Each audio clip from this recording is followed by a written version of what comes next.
सांगली जिल्हा काँग्रेसच्या वतीने महाराष्ट्राच्या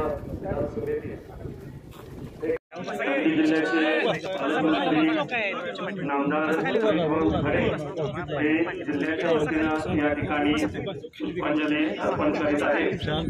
त्याचबरोबर महाराष्ट्र राज्याचे सन्माननीय मंत्री माननीय शंभूराजे देसाई साहेब, त्याचबरोबर आदरणीय स्वर्गीय भाऊचे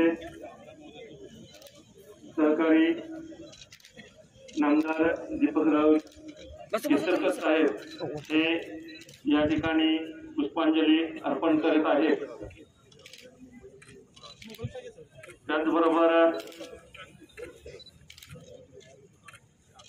पलूस तालुक्याच्या वतीनं आमदार अरुणांना लाड, त्याचबरोबर आमदार गोपीचंद पडळकर साहेब,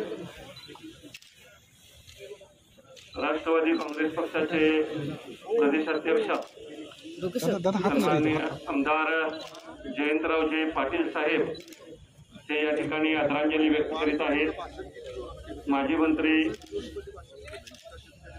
डॉक्टर विश्वजित कदम साहेब हे या ठिकाणी आदरांजली व्यक्त करीत आहेत। माजी मंत्री आमदार बाळासाहेब पाटील हे आदरांजली व्यक्त करीत आहेत। त्याचबरोबर आमदार मानसिंगराव नाईक, सातारा जिल्हा भारतीय जनता पक्षाचे अध्यक्ष आमदार जयकुमार गोरे भाऊ, सांगली जिल्हा काँग्रेसचे अध्यक्ष आमदार विक्रम सावंत हे या ठिकाणी पुष्पांजली अर्पण करीत आहेत।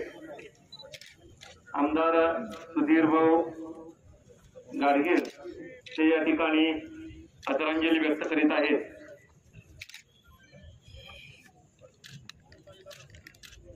सांगली जिल्हा भारतीय जनता पक्षाचे अध्यक्ष माजी आमदार पृथ्वीराज बाबा देशमुख हे आदरांजली अर्पण करत आहेत।